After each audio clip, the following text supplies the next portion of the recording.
Nos es grato estar con ustedes, amables oyentes, nuevamente en su programa Diálogo Bíblico. Es grato presentar a nuestro pastor Hugo Fajardo. Bienvenido, pastor. Muchas gracias. Qué grato es nuevamente comenzar este día en la presencia de Dios, sobre todo estudiando su palabra. Así que gracias por la invitación. La verdad, las cosas que hemos venido conversando varios temas durante el transcurso de varias semanas ya, y estamos viendo en esta semana cómo ministrar como Jesús. Vamos a tratar el tema de lo que le importa a Jesús ahora, y eso habría que tomarlo como un ejemplo para que también sea lo que nos importa a nosotros. Y aquí se hace mención al capítulo 24 de Mateo, un capítulo que uno debería repasar muy atentamente, tenerlo muy en cuenta en nuestras reflexiones personales especialmente, porque Jesús está haciendo una advertencia. Si bien habló de un presente, de algo contemporáneo, también trasladó esa información para nuestros días. Y aquí en Mateo 25:31 dice: cuando el Hijo del Hombre venga en su gloria y todos los santos ángeles con él, entonces se sentará en su trono de gloria. Y serán reunidas delante de él todas las naciones, y apartará los unos de los otros, como aparta el pastor las ovejas de los cabritos. ¿Qué está diciendo Jesús aquí? ¿Qué le importa a Jesús al final del camino? ¿Qué le parece? La verdad es que es una parábola interesante donde de alguna forma nos muestra un grupo variado de cosas que nos debieran hacer a nosotros meditar. Cuando Jesús habla, por ejemplo, de la parábola de las 10 vírgenes, que tiene que ver con el contexto, o habla muchas veces de la parábola de los talentos, cuando llega el momento, por lo menos incluso a las versiones de la Biblia, separan esta perícopa con el juicio, ¿ya? La verdad es que es algo interesante, pero lo que dice que Jesús va a medir dos cosas. Por ejemplo, me gusta cuando dice lo siguiente: entonces el rey dirá, dice, cuando junta las ovejitas con los cabritos, dice el versículo 34, entonces el rey dirá a los de su derecha: venid benditos de mi Padre y heredad el reino preparado para vosotros desde la fundación del mundo. Porque tuve hambre y me disteis de comer, tuve sed y me disteis de beber, fui forastero y me recogisteis, estuve desnudo y me cubristeis, enfermo y me visitasteis, en la cárcel y vinisteis a mí.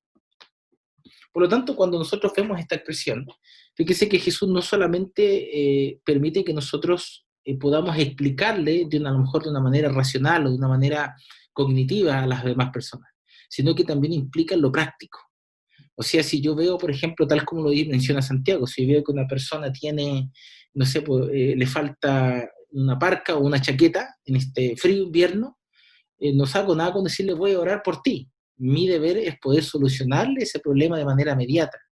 Entonces aquí nosotros vemos que la parte práctica, lo que a Jesús realmente le importa, no es solamente que hablemos de Él, sino que de alguna forma lleguemos a hacer las cosas que Él hacía, preocuparnos, y nuevamente reiteramos lo que hemos visto durante todos estos días, preocuparnos de la necesidad inherente de las personas. Sin embargo, también me gusta algo que podemos aquí comentarlo, que me gustó mucho. Cuando hablamos de todo esto, ¿de qué cosas nosotros podemos extraer de todo esto?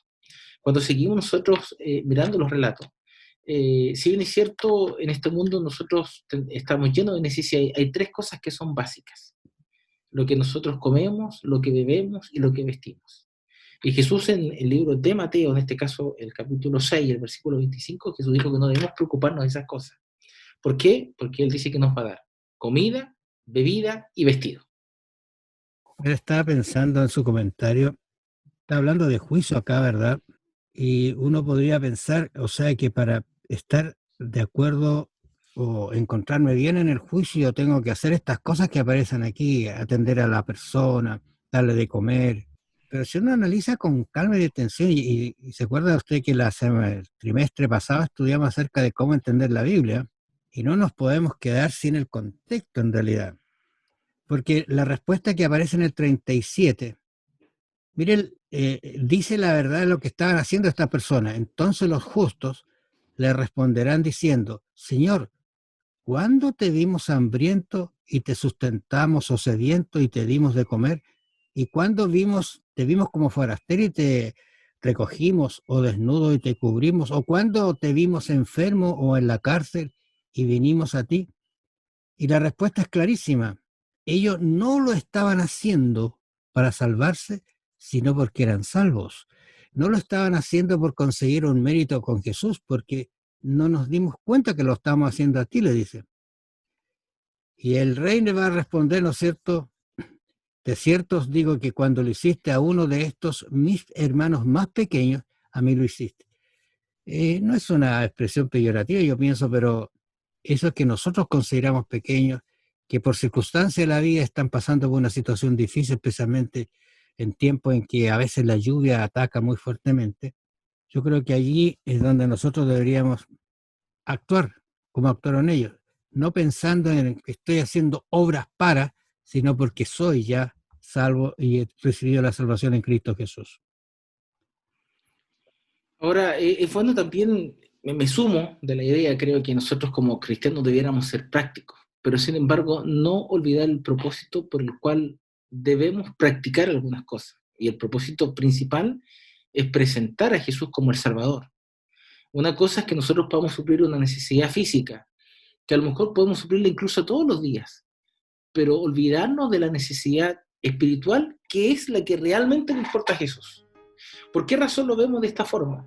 Porque cuando nosotros hablamos de los tres elementos, por ejemplo, qué comer, qué beber y qué vestir, esos tres elementos se relacionan con el ministerio que Jesús tuvo. De hecho, Jesús, por ejemplo, se compara y dice, yo soy el pan de vida, en el libro de San Juan.